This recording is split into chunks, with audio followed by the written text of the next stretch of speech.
Hi, I'm Doug Simon, and welcome to DS Simon Vlog Views. My guest today is Mark Holland. Mark is CEO of Sky Radio, and for the past 10 years, Sky Radio has really been the leading venue for communicating in video or audio on airlines. Welcome to the video blog. Thank you very much. Pleasure to be here. So tell me about what Sky Radio is doing. Well, Sky Radio has like you said, a dominant position in the in-flight. We control just about everything you see or hear on an airline that's not a major motion picture or a sitcom. And all the interstitial programming that you might see, the travel features, the technology features, the leadership features, anything to do with interstitial or business talk programming or travel, that's us. Chances are every one of your listeners or viewers has seen our program numerous times. Sure. So what are some of the audio programs you have, and then what are some of the video programs you have? Well, our premier audio program right now is Fortune Radio, which we produce every month for Fortune, and that airs on several airlines. We've produced Forbes Radio in the past, Entrepreneur Radio, Yahoo Radio. We were one of the leaders in this, what we call private label radio. We also produce a lot of legal shows, business-to-business shows. America's Most Innovative Women is one of our most popular shows, America's Innovators. And our programming right now is on American, United, US Airways, Northwest, etc. Our video shows, which are very exciting, and that's been the new direction for the company, are any travel-related programming that's on American, US Air, or Northwest is certainly put out by us. We have Travel a la Mode, World's Sexiest Restaurants, World's Sexiest Hotels, etc. So obviously there's tremendous interest. Now, if someone was going to be on one of your shows, and let's start with the video, what's some tips, some advice? What do they need to be doing, and what do they need to be featuring to really reach the audience of people flying today? It's a good question. They need to be newsworthy. Whatever they're talking about has to have inherent intrinsic value and substance to whoever's going to be watching or listening to that piece. So many people just think that they can come on and just talk about the features of what they're offering, but it has to relate back to the benefits. And then that's, once our clients understand that, our viewers will watch longer.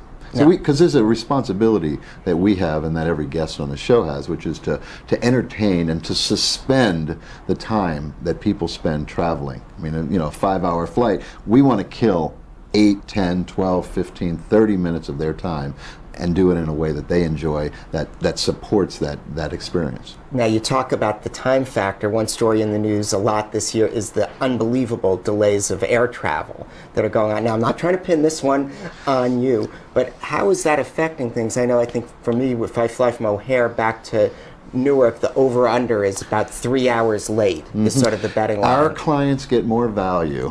The longer that plane is in flight, the more value they get. We're on, for example, in our audio, we're on a continuous loop, whether it's a 1 hour or 2 hour. If that plane is 30 minutes in the air longer, the loop will be 50% longer. With video, the same situation holds true. So I know our passengers hate it when they're up there longer, but from a sponsor point of view or from a company that's participating in our paid programming, that's a benefit to them. Right. Now, interestingly, how long does a flight need to be before the video that you're running will show up? It depends on the airline, but generally we are on all video-equipped flights, and our audio is on all audio-equipped flights. Our placement on the airlines is quite good. For example, on US Air, we're between Friends and Seinfeld, which is quite good. And the longer that plane is in the air, the more continuous placement we get. On American, we are at the conclusion of every single movie that is in flight on cabin wide, and at the conclusion of every channel, video channel, that's on the seat backs. So, you know, once again, the longer that plane is in the air. But the audience numbers are quite impressive. I mean, we're in front of about 25 million potential viewers and listeners every single month on our network. Sky Radio has been on the air for 10 years. Have the demographics of flyers changed during that time, either more upscale, less? How is it different?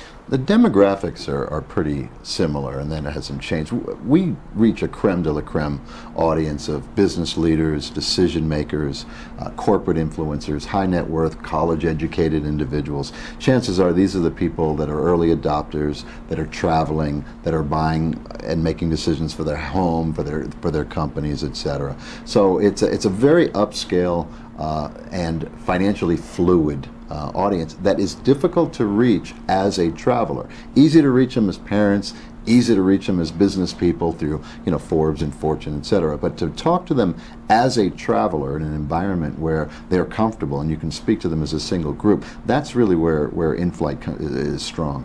Interesting. Now, are there either types of subject stories that you wouldn't recommend that people put on there? Yeah, sure. What might some of those be? Well, anything to do with security, guns, alcohol is a taboo, and, certainly tobacco is a taboo. But aside from those restrictions, we can talk about just about anything. What we don't want to do is scare people while they're flying, alienate them, or turn them off to the whole process.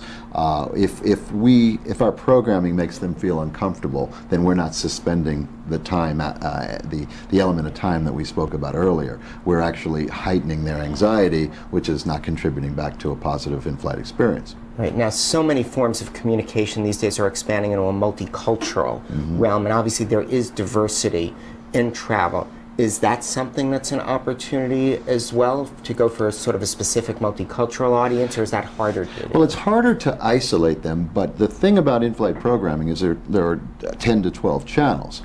Each of the channels on audio, for example, is a different type of music or different type of programming format.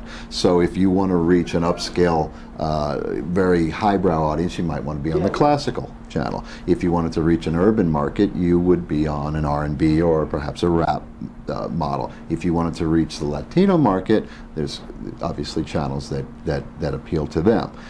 With video, it's cabin-wide, and we're not able to isolate that, but we do program our content so that if a person was watching it and not listening, they would be able to see, they would get the gist of what the programming is.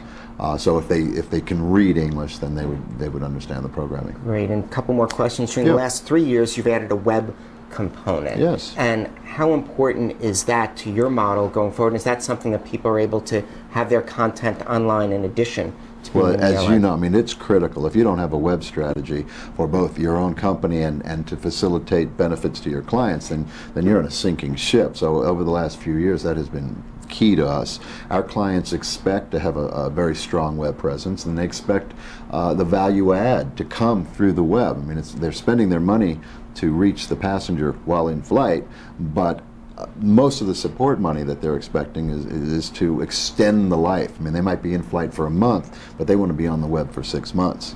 Right. And they want to see audio, they want to see video, they want their potential customer to be able to, you know, experience all of that. Right. Now, 5 years from now, looking at your crystal ball, what will be the same, what will be different? Well, there will be more personalized interactive programming on airlines. Passengers will have more content choices. So our objective will be to migrate over to each of those channels. There will be far more selective cable-like viewing.